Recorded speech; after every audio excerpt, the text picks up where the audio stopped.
Hi, good afternoon, everybody.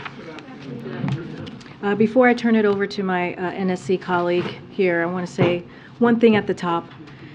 We have grave concerns with the passage of the Anti-Homosexuality Act, AHA, by the Parliament of Uganda yesterday, and increasing violence targeting LGBTQI+ persons.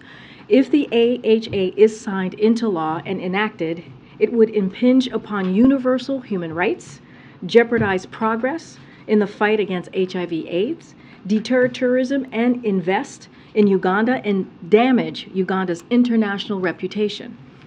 The bill is one of the most extreme anti-LGBTQI+ laws in the world. Human rights are universal.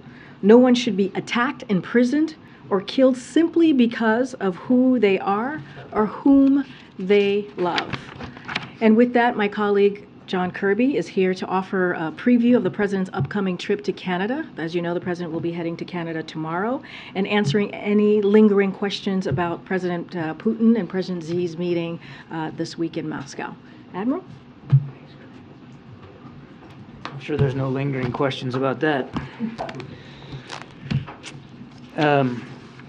So as Karine said, I just want to give you all a little bit of a preview here of the President's trip up to Ottawa. He does leave tomorrow afternoon. It's quite a packed schedule for a short trip. Once they arrive, they'll be greeted by the Governor General of Canada, Mary Simon. Later tomorrow evening, the President and the First Lady will join Prime Minister Trudeau and Mrs. Trudeau for an intimate gathering at their residence. And on Friday, the President will participate in a bilateral meeting, of course, with Prime Minister Trudeau and his team, during which he will absolutely reaffirm the United States' enduring commitment to this U.S.-Canada partnership. The President will then follow in the tradition of previous presidents who visit Canada and address Canada's Parliament. In his remarks, the President will underscore how the U.S.-Canada partnership benefits not only our two countries, but the entire world, and that by working together, we can address some of the biggest challenges we face. President Biden and Prime Minister Trudeau will then participate in a press conference. Later, tomorrow or Friday evening, the President and First Lady will attend a gala dinner at the Canadian Aviation and Space Museum. Now, in addition to joining the President for those events, the First Lady will continue to build on her friendship with Mrs. Sophie Trudeau and participate in a spousal program that's focused on our shared cultural connections and, of course, empowering young people. This is a meaningful visit. Canada is one of the United States' closest allies and friends and has been now for more than 150 years. This will be the first true in-person bilateral meeting between the two leaders in Canada since 2009. In the first year of this administration, we focused on rebuilding that bilateral relationship. In the second year, we focused on following through on our commitments, including prioritizing orderly and safe migration through regular pathways and enhancing collaboration to address the synthetic opioid crisis. And now, heading into the third, this visit is about taking stock of what we've done, where we are, and what we need to prioritize for the future. We're going to talk about our two democracies stepping up to meet the challenges of our time. That includes taking concrete steps to increase defense spending, driving a global race to the top on clean energy, and building prosperous and inclusive economies. That's continuing to take bold action. That's also continuing to take bold action to combat climate change, promote inclusive economic growth and good jobs, strengthen our democracies, supporting efforts for stability in Haiti, and continuing, of course, to support Ukraine. President Biden will also promote our shared domestic and foreign policy goals, including by highlighting the mutual benefits of the Inflation Reduction Act, the CHIPS and Science Act, the U.S.-Mexico-Canada Agreement for promoting prosperity and clean energy. And, of course, the first call President Biden made to a foreign leader as President of the United States was to Prime Minister Trudeau, highlighting the strategic importance of this incredible relationship. Since then, the two leaders have spoken multiple times and also met in person a number of times, and we're looking forward to continuing to work with Canada to strengthen economic ties, to promote inclusive growth, to address, as I said, climate change, enhance North America's competitiveness, and strengthen our defense through both NATO and through NORAD. And with that, we'll take some questions. Hey, John. So I wanted to ask you about the Russian foreign minister's comments today. about Britain's plans to supply Ukraine with depleted uranium ammunition, and Lavrov had said that's a step towards significant escalation. Does the Biden administration have any concern about the Brits sharing such ammo? Well, certainly we would let the UK speak for itself in terms of what sovereign decisions they're going to make about providing ammunition. But, I mean, make no mistake, I mean, this is yet another straw man through which the Russians are driving a stake. This kind of ammunition is fairly commonplace, been in use for decades. I think what's really going on here is Russia just doesn't want Ukraine to continue to take out its tanks and render them inoperative. And if that's really the concern, if the Russians are very concerned about their tanks staying fully operational, they can just take them across the border back into Russia and take them out of Ukraine. They don't belong there in the first place. That would be my recommendation if they're concerned about threats to their tanks. And now that the meeting is behind us, is there any change in the U.S. assessment on China's weighing of sending weaponry to Moscow? No change. No change. Thank you so much. On the topic of Ukraine, what will President Biden's message be to the Prime Minister about sustaining support for Ukraine? And are there any concerns, given the debate that we are seeing here in Congress, that support will start to wane on the world stage? You know, I don't think the President believes Prime Minister Trudeau needs to have a message delivered on supporting Ukraine. I mean, the Canadians have been right there with us since the very beginning. And part of this Ukraine contact group, they have given millions of dollars in security assistance, as well as humanitarian and even financial assistance, Kristen. So they have stepped up in a big way. We're grateful for that support.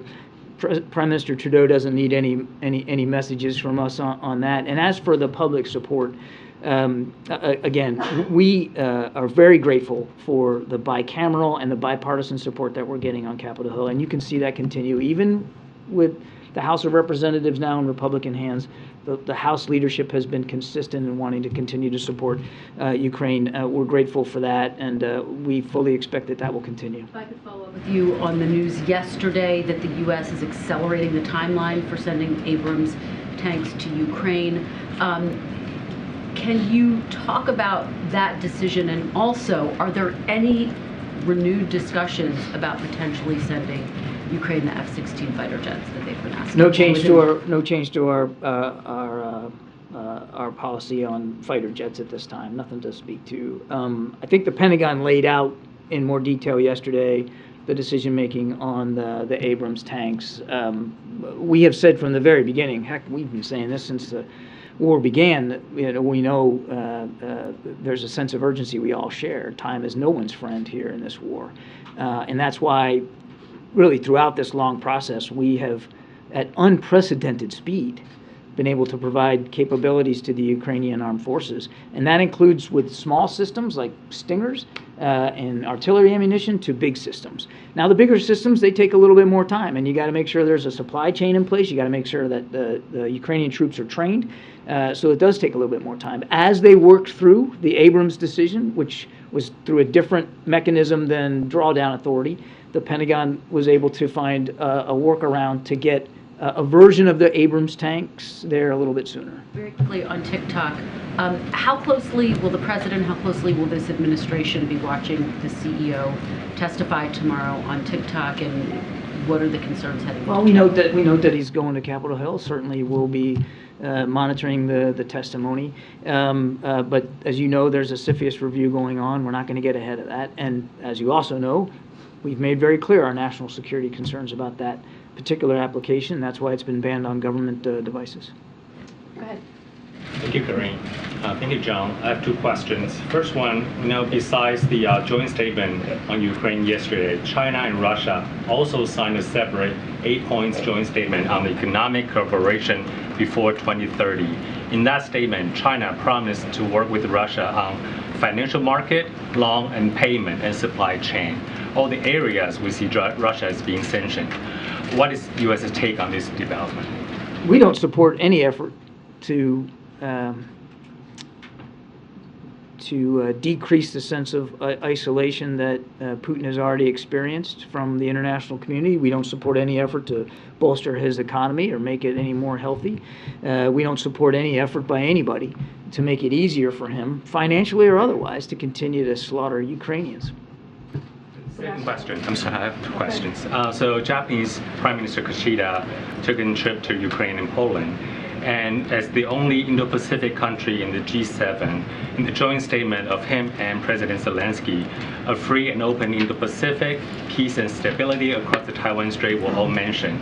Zelenskyy will also attend G7. So analysis have been talking about, what Russia had been doing to Ukraine, compare that to China could do to Taiwan. Is this a way to bring attention from the European allies to the Indo-Pacific and Taiwan issues? We are grateful for Prime Minister Kishida's visit. I think it shows the degree to which Japan really has stepped up, not just in the region, but elsewhere around the world. They have helped our efforts to support Ukraine, and of course we're grateful for that. And it does show how much more engaged Japan is globally and really taking a leadership position. It's noteworthy that the Prime Minister of Japan goes to Kyiv in the middle of a war, a city which, oh, by the way, got attacked just last night, very much on the front lines of this war, and that President Xi has yet to have a conversation with President Zelenskyy, which we urge him to do. That's best. Thank you. Hello, Admiral. Yeah. Sorry. Hi. Two questions. First one, following up on Karine's statement about Uganda and what Secretary of State has already said. Is anything like sanctions or some other concrete measure being considered by the U.S. side if this law should take effect? Yeah, well, first of all, big if there, right?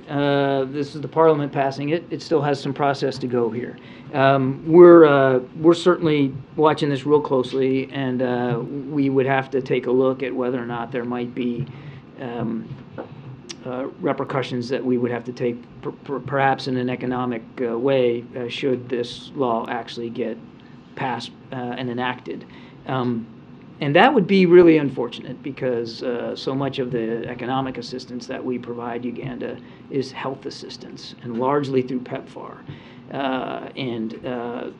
You can see a world in which a law like this, should it be enacted, would not only, as Karine rightly said, just be devastating to a whole community of people inside Uganda, but if it were to have any kind of an effect on our economic assistance, that would only make that worse. So we'll have to take a look. No decisions.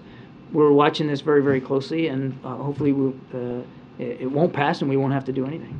And sorry, I had a second one. Back on the depleted uranium issue.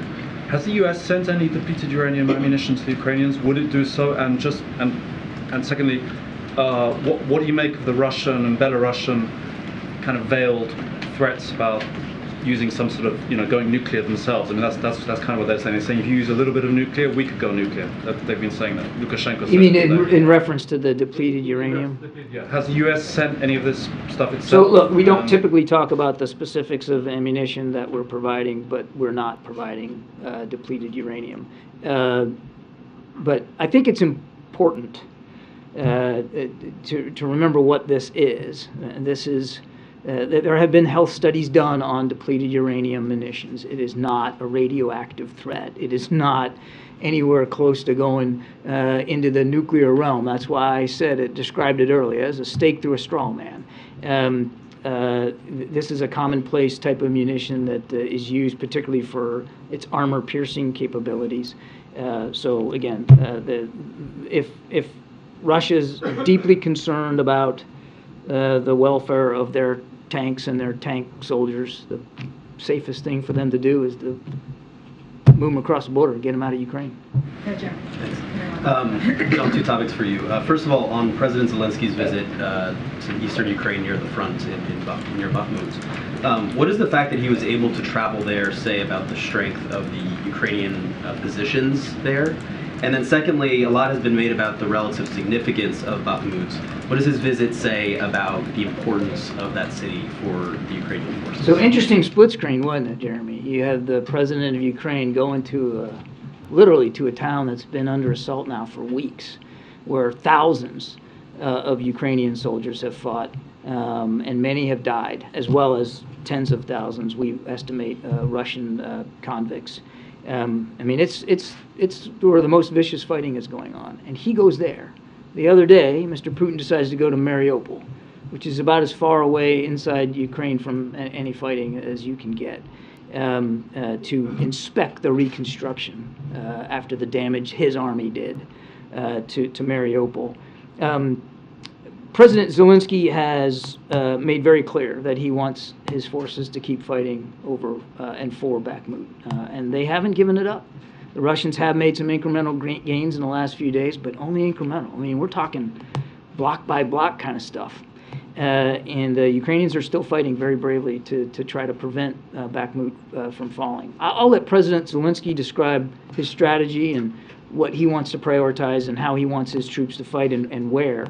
But noteworthy, yet another example of his incredible leadership under fire as a commander-in-chief in war, going right to where it is. That is where the heaviest fighting is right now in the whole country, let alone the Donbass region. And then on Israel, the State Department yesterday summoned the Israeli ambassador over the repeal of this 2005 law regarding the northern West Bank. The U.S. has been critical of these judicial reform efforts. Yesterday, you criticized comments made by Israel's finance minister. I'm wondering, what is the current state of U.S.-Israel relations, and how concerned is the United States that this current Israeli government is moving in a more authoritarian direction, and also potentially putting up more impediments towards a potential two-state solution? Israel remains a strong ally and a deep, deep friend in the region, I'd say even around the world. And the president, in his discussion with Prime Minister Netanyahu the other day over the weekend, made clear that our support for Israel's security will remain ironclad. Nothing's going to change about that.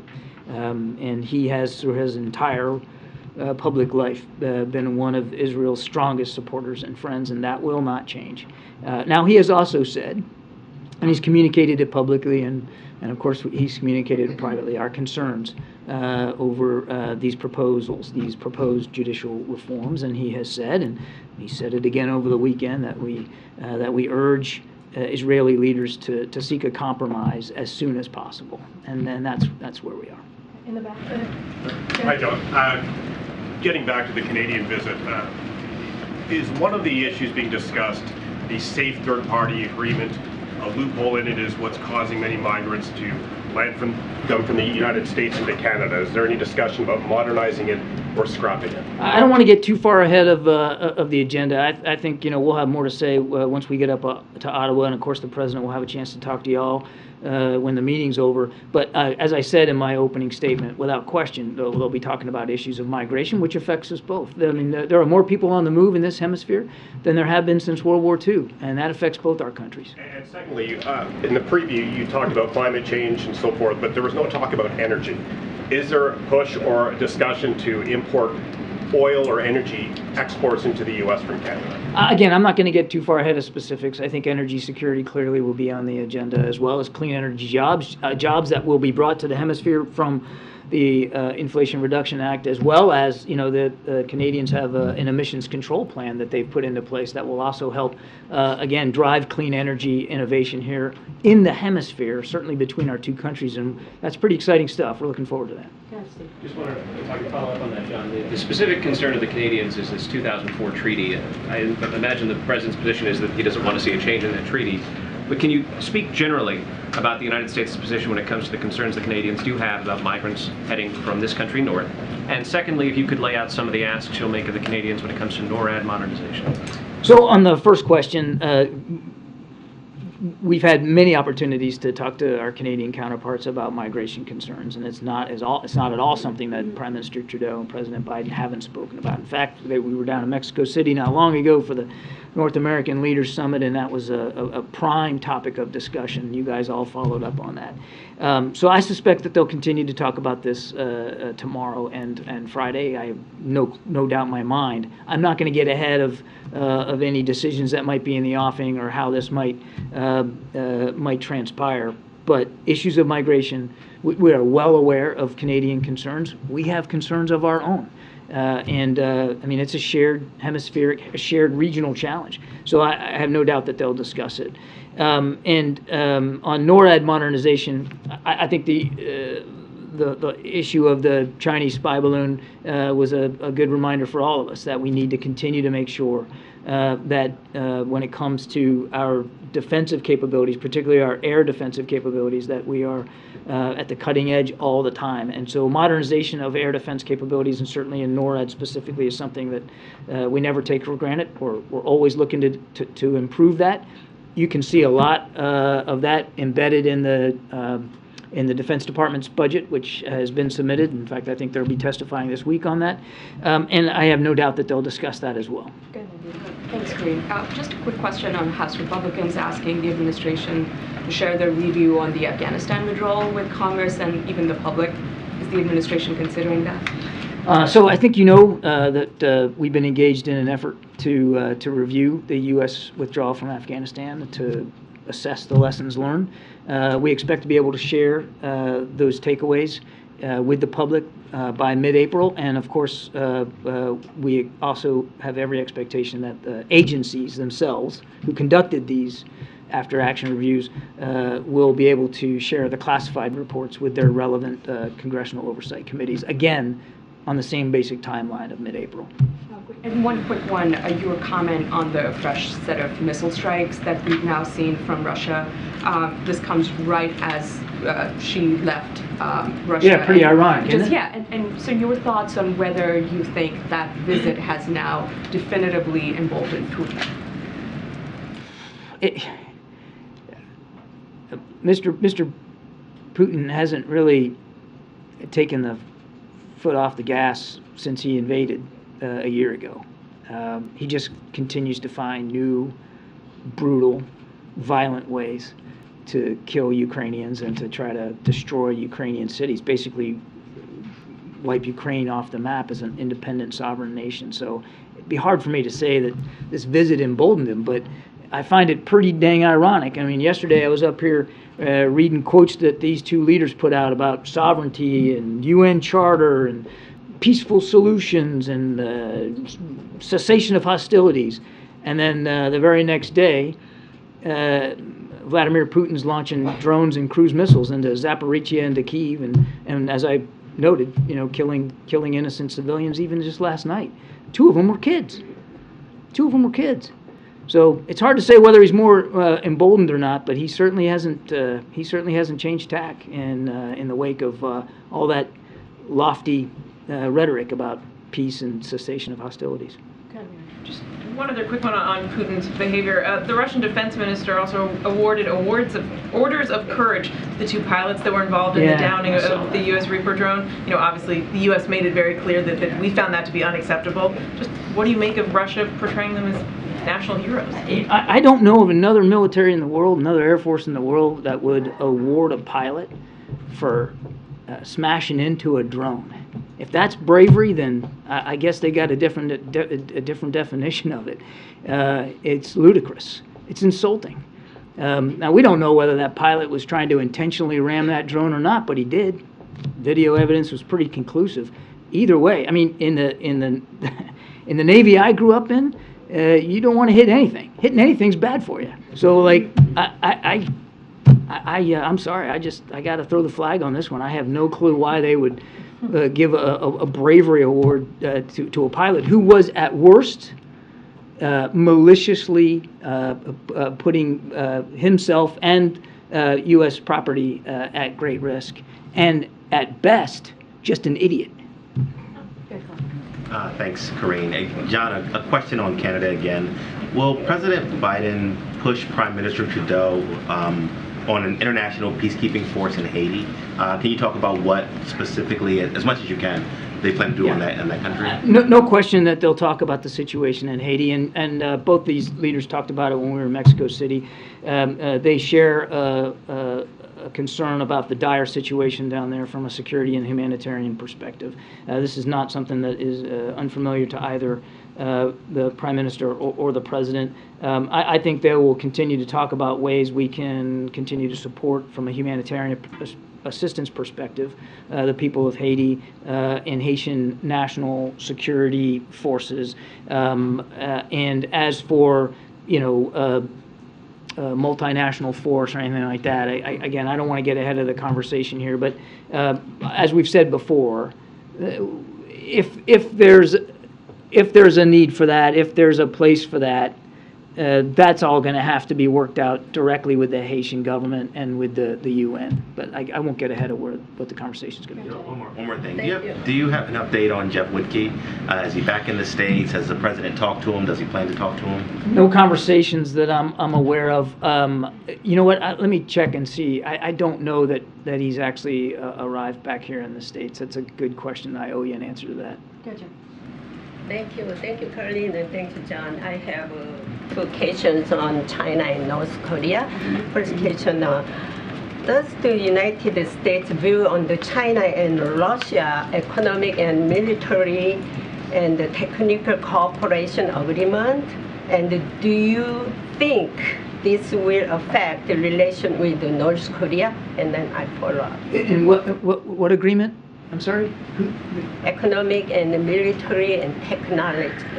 I'm sorry, and I missed between who? Between China and Russia. Between China and Russia. At this time. And how that will affect North Korea? Yeah, how would that go to? I think it remains to be seen what effect there's going to be with bilateral relations with North Korea, Jenny. I think we need to dive into that a little bit more deeply and try to understand it. It certainly doesn't. Just at face value, it doesn't appear like there would be some huge impact on the way China relates to North Korea. But we've said this before: China does have influence in Pyongyang, and we continue to urge them to use that influence to help us decrease the tensions there on the peninsula and to enforce the sanctions, the international sanctions, the UN sanctions that have long been in place to try to curb North Korea's nuclear ambitions. One more, North Korea. North Korea conducted tactical attack simulations, nuclear weapons simulations recently, and Kim Jong-un ordered to be ready for a nuclear attack at any time. Do you think North Korea's nuclear attack is imminent? We watch it as closely as we can. There's no indications or no information at this time that would lead us to believe that some sort of actual strike by North Korea is imminent. But we're watching and monitoring as best we can. Again, we urge Mr. Kim to sit down with the United States. Without precondition, we've made this clear, I don't know how many times, willing to sit down without precondition to talk about de-escalation of tensions and denuclearization of the peninsula. He hasn't taken us up on that offer, so we're going to continue to make sure we've got the requisite military capabilities in place. A couple more.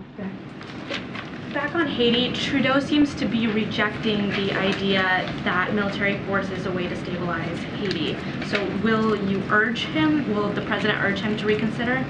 As I think I answered before, we're going to talk about Haiti, and we're going to talk about all the things that we got to continue to do for the Haitian people and for security there on that part of the island. And as I said, any discussion about the use of military forces has got to be done. Obviously, it's got to be resonant to sovereign decisions that nations who might be contributing military forces to make, but also it's got to be consistent with the needs and the requirements both of the UN and the Haitian government. And I just don't think we're at a point right now where we can answer that question definitively. Thank you. I wanted to see if I could get your reaction to some news coming from Venezuela. On Monday, the President Nicolás Maduro announced an extensive corruption investigation on the state-owned company PDVSA, and as a result, 19 officials have been arrested. The oil minister has resigned. Has the U.S. been following this, and more broadly, how would this affect Chevron's activity in the country? Thank you. So we certainly support efforts to root out corruption, certainly including there in Venezuela, and we're going to continue to monitor the situation as it develops. As for Chevron, I would note that we provided targeted, time-limited sanctions relief to support efforts to restore democracy and alleviate the suffering of the Venezuelan people. Venezuela's state-owned oil company will not receive profits from the sale of oil, as any profit must go to the repayment of debts to Chevron. And then for any more details, I'd refer you to Chevron. Follow up on that. Sorry. You said that you support these kind of investigations. Do you think it's a credible investigation coming from President Maduro? We would expect any investigation to be transparent, to be thorough, and to be as independent as possible. It's just started, so I don't think we're going to grade the homework here before it's done, but we would urge Venezuelan authorities to do this in a very accountable, transparent, and credible way. Thank you, Karine, and thank you, John. There's been considerable scuttlebutt about the damage that was inflicted on the Nord Stream pipeline. Now, last fall, Jake Sullivan said he believed, and I quote, "it was an apparent act of sabotage," and he supported investigations. It's been 6 months now. Has there been any progress on a government investigation, and will we be reading an official account of Nord Stream 2 in any way? First of all, I applaud you for the appropriate use of the word scuttlebutt. This is a great Navy term. Secondly, I think as Mr. Sullivan mentioned, there are 3 now national investigations being done into the Nord Stream 2 explosion by 3 of our allies. We are not going to get ahead of that. That work is still ongoing. We still do believe it was an act of sabotage. The United States was not involved in any way, contrary to some press reporting out there. But we need to let the work of these investigators go on, and it needs to go on unimpeded and without any influence or pressure from anybody else. No intention of impeding, but can you give us a ballpark when it might be done? I mean, remember, you got 3. You keep saying it. There's 3, and each of them are being conducted independently by 3 different nations, and I think we need to let them finish their work. I don't know of any timeline. You'd have to go to their national investigative bodies to find out. Go ahead, John. Thank you, Karine. John, prior to Xi's 3-day visit to Russia, China described this visit as a peace mission. He still hasn't reached out to President Zelenskyy. How would you describe this 3-day visit? We would not describe it as a peace mission, but we let these 2 leaders characterize it in their own words. What I've said still holds. We noted that they said they were standing up for the UN Charter and for sovereignty, and we agree with that. And if China really wants to be helpful in that regard, they should be urging President Putin to get out of Ukraine. Here we are the day after, and Mr. Putin is launching more drones and missiles into Ukraine. So I don't know if President Xi delivered that message, but if he did, Mr. Putin ignored it. If he didn't, then you got what you got today. All right, 2 more. Thank you so much, Karine. I have 2 on TikTok. The first is the administration has supported the Restrict Act, which would clarify the executive branch's legal authority to ban TikTok. Is there anything the CEO could say tomorrow that would convince the White House that that isn't necessary? I certainly am not going to get ahead of his testimony or how he wants to characterize his company. The president really, as you rightly noted, has been very consistent about our concerns in terms of big tech and particularly some social media applications, and that includes TikTok. So again, with the CFIUS review underway, there's not a whole lot that I can talk about right now, but we'll be watching and monitoring his testimony. The administration has requested that the Chinese owners of the app divest their stakes. Have they responded to that request? You're referring to a press report that I am not in a position to confirm one way or the other. Last question. I wanted to follow up on TikTok. Obviously, you've expressed again today the national security concerns with the app. Why then did the president agree to appear in TikTok videos as recently as, I think, St. Patrick's Day? Again, we have not changed our national security concerns about the app. It's not for use on government devices, and I don't have anything more for you on that. Does it send the wrong message if the administration is weighing a ban or could in the future have to weigh it? We have been very consistent about our concerns over TikTok. There's a CFIUS review underway. I know you want me to tell you more about this, but I'm just not going to get ahead of that. Great. Thanks, everybody. Thanks. Thank you. You had your you had your chance. You asked him a question. I probably won't go beyond what he said then. All right, just have one thing at the top, and then we can get going. As I'm sure you're all aware, and I mentioned this earlier in the week, this week we use this week to show how the MAGA House Freedom Caucus budget proposal will be a 5-alarm fire for hardworking Americans. Today we're revealing how their extreme proposal would ship manufacturing jobs overseas and undermine workers. And here are some examples of how it would do that. Reverse investments by President Biden and congressional Democrats in American manufacturing. Deny 750,000 American workers job training and employment services, reduce investigations and targeted inspections, so 135,000 workers would lose an average of $1,000 in back wages that they are owed. That's a sharp contrast with the president's Investing in America agenda. That economic strategy is bringing supply chains to America, supporting workers and small businesses, investing in innovation, and fueling a manufacturing boom in communities that have been left behind. The private sector has invested more than $300 billion in manufacturing under President Biden, and the Inflation Reduction Act will create millions of jobs. With shovels are already hitting the ground. Republicans want to reverse that progress and undermine American manufacturing workers. And with that, Amr, you want to kick us off? First thing, I just wanted you could offer a little bit of clarity on the Afghanistan remarks of the after-action review that's coming out in mid-April that Kirby just referred to. Is that the hot wash that Jake had referred to, going back to basically the midst, right, in August 2021? Is that's what we should be? That's what you should be expecting in mid-April. Okay. I guess if you could just add a little bit meat to the bone, why it's I'm not turning down this review coming out, but why did it take so long? Look, I'm not going to get into the specifics on the process or the timeline of it. I know that Jake had talked. You guys have asked him about this many times, and I would say that we wanted to make sure that we were, take the time to get this right. It is an important question that the American people, an important review that the American people need to know about, and we wanted to make sure that we got this right. I'm not going to get ahead of NSC or our team here on the review, but you could expect it again, as the Admiral said, in mid-April. I'm just going to leave it there for now. And the Fed said say that financial upheaval stemming from the collapse of 2 major banks is likely to result in tighter credit conditions and weigh on economic hiring and inflation.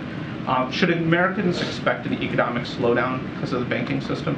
So look, I'm going to start with what I normally say about the Fed. Is first and foremost, the Fed is independent, and we do not comment on, interfere on their policies. We want to make sure, the president wants to make sure that we give them the space, give the Fed the space needed to make their decisions on monetary policy. So I'll say that. One of the things that I'll just repeat that the Chair Powell said, which was, and I quote, "Our banking system is sound and resilient with strong capital and liquidity." So I'll just leave it there. I won't go beyond what he said. Finally, do you have any reaction in Florida? Governor DeSantis expanding the rules that forbid classroom instruction on sexual orientation and gender identity? Yeah, it's wrong. It's completely, utterly wrong, and we've been very crystal clear about that when it comes to the Don't Say Gay bill and other actions that this governor has taken in the state of Florida. But make no mistake, this is part of a disturbing and dangerous trend that we're seeing across the country of legislations that are anti-LGBTQI+, anti-trans, anti the community in a way that we have not seen it in some time. And it's not just the LGBTQI+ community. We're talking about students. We're talking about educators. We're talking about just individuals. And so the president has been very clear. This administration has been very clear. We will continue to fight for the dignity of Americans, for the dignity and respect of the community, of opportunity that should be given to students and families in Florida and across the country. So again, this is just plain wrong, and we're going to continue to speak out against it. Go ahead, Mary. On the economy, does the president still have the same level of confidence that he's had that the U.S. will get through this banking crisis, get through this high inflation without going into a recession? Look, the president has complete confidence in the process, in his economic policy. If you think about it, when we look at how strong the economy is, it's because of the president's work, what he's been able to do, building an economy from the bottom up, middle out, and you see that with the jobs that's been created, more than 12 million jobs just last month in the jobs report. We saw 300,000 jobs created, and that continues because of the work that this president has put forward, because of these historic economic policies that have passed under this administration. So we do not see, because of what I just laid out, we do not see a recession or pre-recession. We see a strong economy, and it's because of the work that this president has done. And just on another topic, has the president been briefed on the shooting in Colorado today, and has the White House been in touch with officials out there about this shooting? So I know this kind of just occurred as I was walking out, so I wasn't able to touch base with the president on if he's been briefed. I did see him earlier. I just didn't see him right before this briefing. Our hearts go out to the families of the 2 school administrators in Denver today, and to the entire school community. Too many communities are being devastated by gun violence. Denver Public Schools said today that school officials have confiscated at least 10 guns from students already this year, and that's just in Denver. From Columbine to Parkland to Newton to countless other tragedies in between, our schools are too often scenes of gun violence instead of safe spaces for our kids to learn. And I know many of you feel that. I have a kid. I know many of you have kids. And so this is devastating to continue to hear. Last week, the president, as you all know, some of you all traveled with us out to California, announced yet another executive order aimed at taking action to address the scourge of gun violence. And he will not stop fighting to keep our communities safe and guns out of dangerous hands. You got to remember, this is a president who's taken historic steps when it comes to executive actions, and he was able to do another one just last week, as I just mentioned. So the president continues to believe that Congress must also step up, and they must also act. It's time for an assault weapons ban. It's time to close loopholes in our background check system. It's time to require safe storage of guns. And as the president said in the State of the Union, Congress needs to do something. It is time, way past time, for Congress to do something. And I'll leave it there. Okay. The Federal Reserve Chairman said today that inflation is still too high. Does the president agree? Look, the president has always said that he's going to do everything that he can to make sure that we work every day to lower cost. He has always said when it comes to his economic plan, the number one thing that he wants to do is lower costs for Americans, and that's why the Inflation Reduction Act is so important. Lowering costs for healthcare, lowering energy costs. So he's always going to continue to work and take actions to make sure that we're doing that as much as we can in different ways. And you've seen the policies that he's put forward to deal with that. So look, one of the things that Jerome Powell did say about inflation, goods inflation's been coming down now for 6 months. Housing services is really a matter of time passing, and that came from Jerome Powell earlier today. Given all of that, the price of goods is still high. Americans are paying about $372 more a month, according to one estimate, than they were a year ago. What does the president say to Americans who everything that you say is happening on paper for them, paying that amount of money a month is still a lot? And we say, and we've been saying, we understand what the American people is feeling. That's not all lost on us. That's why we've made it a priority to do everything that we can to lower costs for Americans. There's junk fees. You've heard this president talk about junk fees that we're trying to deal with, writing out executive orders or hearing from different agencies on how we're dealing with junk fees, which is going to matter to Americans. Again, when you think about healthcare costs, lowering the cost on healthcare. And this is why we've made the contrast with what Republicans are trying to do. You see Republicans in the House saying that they want to lower Medicare. They want to cut Medicare. They want to cut Social Security, which is actually going to hurt working Americans. And so we're going to call that out and protect what taxpayers pay into. They want to repeal Inflation Reduction Act, which, by the way, which add to the deficit and also increase costs on health care for Americans. So we're going to continue to do the work. It never stops today or tomorrow. This is something that's going to be consistent in this administration. Just quickly, I know that earlier this week you said the president still has confidence in Jerome Powell, now that we see these rate hikes, is that confidence We remains? still have confidence. The president still has confidence in Jerome Powell. Okay, Kristen. Thank you so much.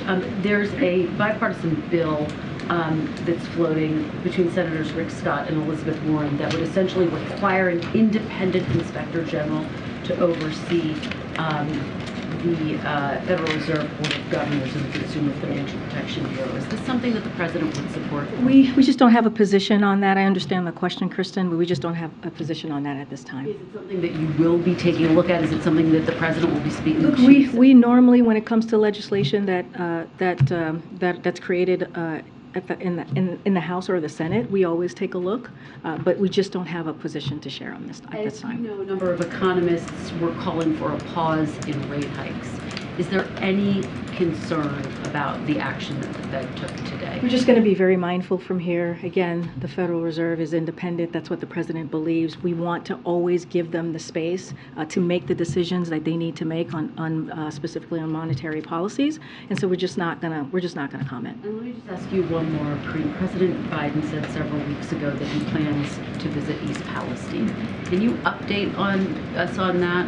When is he going to be visiting East Palestine, and why hasn't he yet? So the plans are underway, discussions are underway, just don't have anything locked in at this time. The president's words stand on what he shared about at some time going to visit the community. Again, this is a community that the moment that we heard on February 3rd, what occurred in that community hours after, February 4th, the wee early mornings of that day, the president and his team, Environmental Protection Agency and the Department of Transportation and other agencies acted right away, and they were on the ground, and the directive from the president was to make sure that we make that community whole. So you're saying he still plans to visit. What's your message to residents there, to lawmakers there, including Democrats who say you should have been there already? Look, the president has had his team on the ground since day one. I just laid out hours after we heard about the derailment. We had agencies, administrators or leaders in the different agencies, regional leaders in the different agencies on the ground, taking action and making sure every day to make sure that the community is going to be whole. That is the message that the president is sending to the East Palestine community, is that we are going to be there until they are whole again, and make sure that we hold the company responsible, Norfolk Southern, accountable. That is also important. We are cleaning their mess, but we're going to make sure that they are held accountable. Go ahead, Steve. Thanks, Karine. The messaging from TikTok increasingly is focused on the number of users, now up to 150 million. The TikTok CEO is expected to stress that in his testimony tomorrow. Is the app now so popular that it's too late for these national security concerns to be properly addressed? So look, I'm just going to repeat what you heard from my colleague, and what I say all the time from here is that we're just not going to comment any further on this app. We've been very clear about the national security risks that we think that it poses. There's a CFIUS review, so we're going to let that go underway and let them do their review. I'm just not going to speak beyond that. Can I just ask one follow-up Sure, on that? absolutely. Is there any way you could shed some light on why the CFIUS review process has taken as long as it has? I mean, this is now, the former president tried to ban TikTok more than 2 years ago, and the app has only grown in popularity since. What's taking so long? So I can't speak to their process. They are doing this independent review, or this process is being clearly done by them. It's a separate process. I'm just not going to speak to the timeline or how long it takes. I can say this, and you've heard me say this last week, we support the passage of Restrict Act, and the whole point of that legislation is to take a tailored and risk-based approach. So we protect Americans, so Americans feel protected. Their freedom of speech is protected while protecting also national security. So I'm just going to leave it there for now. Go ahead. I know I meant to call on you earlier. Go ahead. Thanks. Chairman Powell, in his remarks today, referenced the role that social media played in the fall of the Silicon Valley Bank, and suggested that regulations might be necessary, might need to be updated to reflect this sort of new environment. Does the White House agree with that assessment by Chairman Powell, and would there be regulations in that space? I'm not going to go beyond what what the chairman said. I think we've been very clear about the role of social media in reforming Section 230. I just don't have more to share on that. I'm not going to elaborate on what he said. Just one other quick one. The White House has yet to appoint a vice chair for the Fed. Sort of given the last few weeks and the turbulence, is there any sort of timeline that you could share with us, or could you share whether there's been any heightened I don't know, urgency in filling that role? I don't have anything to preview to you at today. The president's taken this open appointment very seriously. As soon as we have something to share, we certainly will do that. Good. Thanks, Karine. Today was the first time since the Fed started raising interest rates that they didn't say that they anticipated ongoing increases. So I'm wondering, would the White House welcome an end to interest rate hikes in the future? Again, this is something that the Federal Reserve decides on. We're going to give them the space to make these monetary decisions, to make these monetary policies. That's what the president believes. We're certainly not going to interfere or get involved in that process. So I'm just going to leave it there. And then your second favorite topic, which is TikTok. TikTok is the topic today. This is without getting into the CFIUS process or any of the sensitivities there. There's a new poll that says that a majority of daily TikTok users oppose banning the social media app. And so I'm just wondering, as this administration has talked about the national security concerns around this app, and this is really a communications question, does the president need to do a better job of explaining to Americans, explaining to TikTok users why this app represents such a national security concern? Look, our job is to make sure, and the president's job is to make sure that Americans, when it comes to national security, is protected. We've been very clear about that. We've been very explicit about our concerns with the app. Again, there's a CFIUS review. We understand the popularity of TikTok. That is something, we get that. But the president's job is to make sure, again, that Americans' national security is protected as well. And that's what you're seeing this president doing. We're going to wait for the CFIUS review. We're going to let them do their process. It's an ongoing process, a separate process from here. And so we'll see where they land. Is there more he can do to convey those national security concerns? Because clearly it's not getting through to a significant portion of the population. No, understand your question. I think the president's main focus is Americans' national security, and that's what you have seen him do from this administration. And real quick on Phil Washington, the administration's nominee for the FAA. The Senate Commerce Committee abruptly delayed his committee vote. This comes nearly 8 months after Phil Washington was initially nominated. The FAA has now been without a permanent director for nearly a year amid a lot of turmoil in the aviation industry. And so I guess I'm wondering why the administration is so intent on digging in on a nominee who, after 8 months of being nominated, still doesn't seem to have convinced senators that he deserves this position. So look, we think he has the qualification. When I say we, I mean Phil Washington. He has the qualifications and the experience for this role. The president believes that, and that's what our administration believes as well. He has led the Denver International Airport, one of the busiest airport in the world, managed large transportation safety organization, and served as a command sergeant major in the military. This is a role with a key safety mandate, and that's what we believe. We believe that he is experienced for this role. I'll say one more thing. We're going to continue to urge Senate to move swiftly on his confirmation, and we heard today from Senator Cantwell herself has made clear that Phil Washington's nomination will receive full consideration from the committee, and that's coming from the senator herself. Okay, Nandita. Thanks, Karine. Bank CEOs have been meeting in D.C. since yesterday to discuss possible scenarios to help First Republic, which continues to be in focus.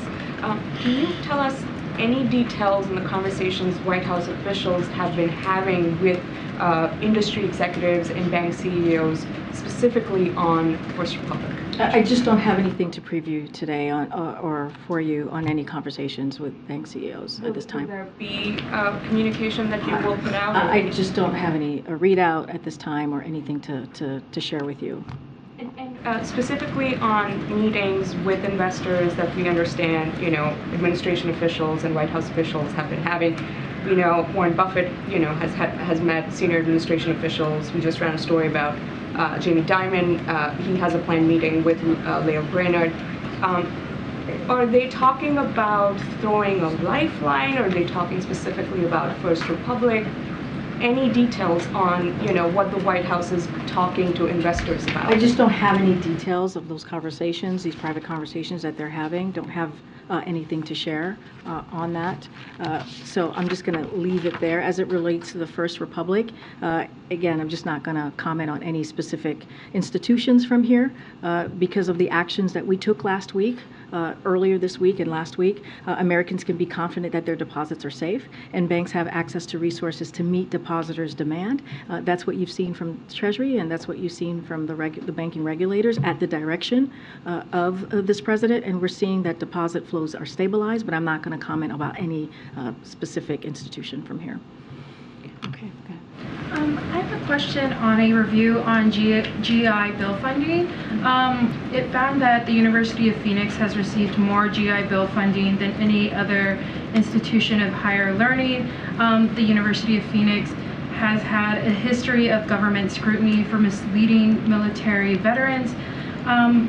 Is there any cause for concern for the amount of funding it's receiving, especially as the president has made an effort to rein in predatory colleges? So look, I have not seen that report, so I'm not going to comment specifically on what's occurring there locally. What I can say is the GI Bill is something that's incredibly important for our military veterans, and so just don't want to go beyond a report that I haven't read. And then I have another question. So Texas Governor Greg Abbott has installed more than 130 miles of razor wire on federal land in the Rio Grande Canal. Abbott didn't seek the required permits to do this, and has doubled down on yesterday on Twitter saying that they are not going to ask permission to do this. Does the administration plan to sue Texas like they did in Arizona over former Governor Doug Ducey's makeshift border barrier? That's a question for the Department of Justice. I don't have anything to share here. But more broadly on the governor in Texas, this is another political stunt that we've seen from him over and over again. Instead of dealing with an issue in a way that can actually have results, he continues to have do these political stunts. And it's unfortunate because what it's going to do is actually hurt the communities that he is supposed to represent. And this is a president that has, when it comes to working to secure the border, dealing with a real issue, he's taken action. He's catched record levels of fentanyl because of the work that he's done, because of the record levels of funding. We support 23,000 agents, the most ever, working to secure the border, and we take more than 8,000 smugglers off the streets. We want solutions. We want real solutions that are going to matter to the American people, and that's not what the Governor Abbott is all about. Go ahead, Karen. Two topics, if I can. Was anyone at the White House ever flagged about issues with Silicon Valley Bank ahead of its collapse, given that the Fed was aware of the risks for more than a year? That part, I don't have an answer for you on that. I can tell you that it's been about 2 weeks, so that Friday, right, we were made aware of what was occurring, and we took action. The president directed the Treasury and the banking regulators to take action, and they came up with a solution, as you heard from the president, that following Monday, and they have continued to take action to make sure that depositors are continue to be whole, and that our banking system continues to be resilient. And so I just don't have any conversations to read out. The timeline. I don't have a timeline to. Yeah, I can tell you about the timeline from the last 2 weeks, but beyond that, I don't have any timeline to share. Second topic. Can you give us a preview of the event the president's doing tomorrow on the anniversary of the Affordable Care Act? Who's coming to that event? What's his message? Is there any new announcements? We'll have more to share later today on that event, for sure. Okay. I'm going to go around. Go ahead, Karen. Another question on the Affordable Care Act. The ACA notably led to a significant reduction in the number of uninsured Black Americans. However, there are still millions of Black Americans who don't have insurance, and there remains a significant gap between uninsured Black Americans and white Americans. Healthcare policy experts say that states expanding Medicaid could significantly close that gap. Can you talk to some of the inner workings in the administration to push states to expand Medicaid? And are there other ways that the administration can ensure that there's a reality for Black Americans to have affordable healthcare. Yeah, and this is why the president's economic policy is what it is, which meaning that he has had a policy, again, make sure that we have an economy that is from the bottom up, middle out, and not leave anybody behind. Communities that you're talking about right now, the African American community and other communities across the country. But I'll say this, as we've seen some progress made under ACA by lowering healthcare prices, increasing the number of Americans with insurance, and capping out-of-pocket drug costs for seniors on Medicare. That is something that this administration has worked on this last 2 years. And it brings me back to the Inflation Reduction Act, right? How important it is, especially for many members of the Black community, when you think about Medicare being able to lower cost for our seniors across the board. When you think about the insulin cap for Americans, that's what you saw from the Inflation Reduction Act for seniors in particular, and then you saw Eli Lilly, what they were able to do, and others, what they were able to do for all Americans. That's because of the work that this president has done. And so we understand that there's still millions of people that need a lot more, but because of the president's economic policy, because of his understanding of what healthcare means to people, his personal understanding of that, he has done the work to make sure that people who are normally forgotten are not. Go ahead, Peter. Thank you, Karine. House Oversight says they've got bank records showing a Chinese energy company paying 3 Biden family members through a third party. What were they paid for? Look, I'm just not going to respond to that from here. Look, we have heard from House Republicans for years and years and years how the inaccuracies and lies when it comes to this issue.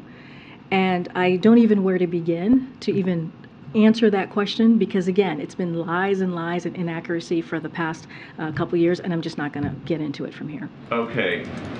She told Putin at their meeting, change is coming that hasn't happened in 100 years, and we are driving this change together. What do you think that means? You would have to ask them. Okay. President Biden said, to lower inflation, we should trust the Fed. Now the Fed is saying that rate hikes won't be enough to quell inflation. Why does he still trust the Fed? They're an independent agency. The president has always said that. He wants them to be independent. He wants to make sure they have the space to make these monetary decisions. We are not going to interfere. We are not going to get involved, and I'm certainly not going to comment. All right. Thank you, everybody. All right. See you guys on Monday.